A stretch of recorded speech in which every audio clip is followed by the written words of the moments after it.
Guys, iinggitin ko kayo ng health system ng Japan. Oo, magchikahan tayo.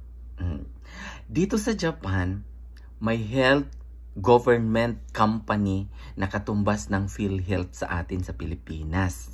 Ang PhilHealth sa atin, walang silbi. Ganun.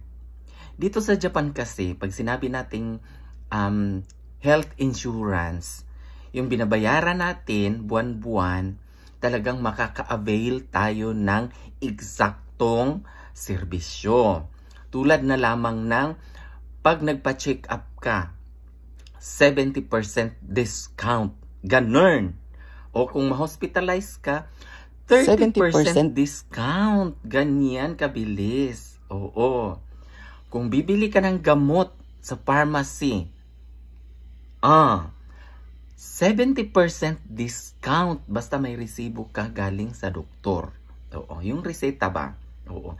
Meron ba yan sa Pilipinas? 'Di ba pag bibili ka ng gamot, talagang 100% ang babayaran mo, hindi ka makaka-discount. Oo, 'di ba? Ito pa. Dito sa Japan, kung ikaw ay nagtatrabaho, kumikita ka ng 350 kalapad to 400 kalapad.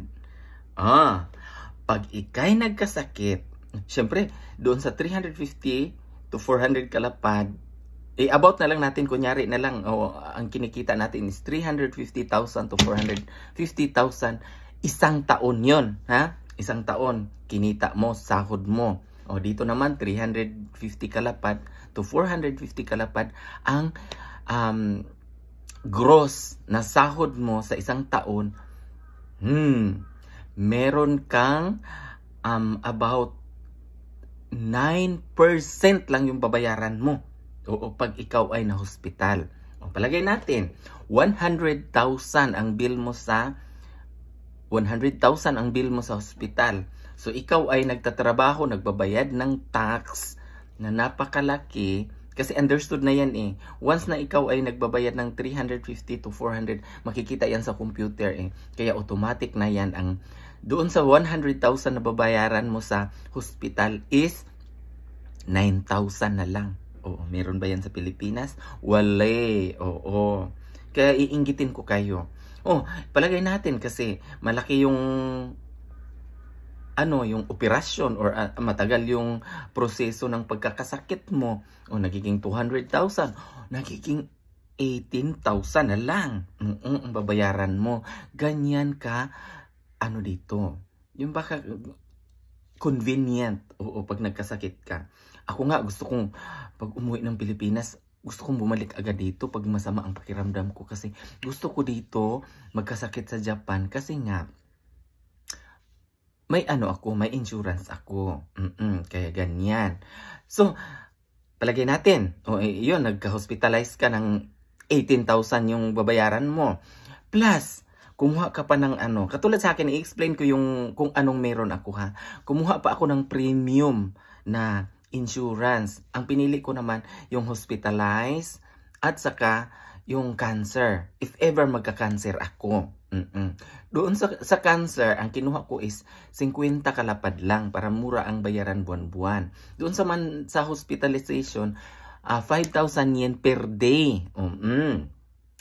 Per day. So, pag naano ako ng isang buwan, so, times 30 yun. May 15 kalapad ako. May 15 kalapad akong makukuha doon sa insurance. Di ba may 18,000 akong babayaran sa hospital, if ever. Tapos may makukuha pa ako doon sa binayaran kong insurance na hospitalization na 15 kalapad.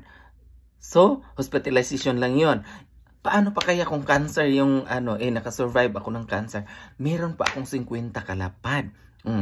Bawing-bawi, 'di ba? Ang bayaran mo doon sa 18 lang kalapad, pero marami kang makukuhang benefits. Ganyan ang kalakaran dito. Sa Pilipinas, yung PhilHealth na binabayaran mo na buwan-buwan, saka ka lang maka-avail ng discount pag na-confine ka, pag nagkasakit ka, na-confine ka sa hospital.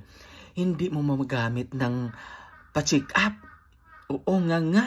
Anong silbi ng health insurance na yan? Pag bumili ka ng gamot, hindi mo magagamit. Hindi ka magkaka-discount. Kaya, naku, walang silbi talaga. Ito na, malapit na akong maging senior, di ba? Dito, pag senior ka na sa Japan, 10% na lang yung babayaran mo. Di ba? O maliban doon, parang ano lang hindi lang 10%, parang 100 yen lang yung babayaran ng check-up.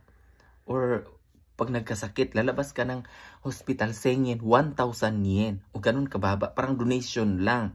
Oo, kasi ang pinaglalaban nila, tumanda ka na, marami ka nang nagawa, marami ka nang kinontribute na buhis, tax, kaya yun ang privilege mo pag tumanda ka. Parang donation na lang yung babayad mo pag nagkasakit ka. Ganyan dito sa Japan. Oo. Kaya ang mga gobyerno dyan sa Pilipinas, kundi iniisip, ginawang gatasan ang PhilHealth, pabayarin yung mga nagko-contribute tapos kukunin lang nila. Scammer, corrupt, ganyan sa Pilipinas. Dito sa Japan, hindi mangyayaring ganyan. Iniisip nila ang kapakanan ng mga nagbabayad ng health insurance. Ganon.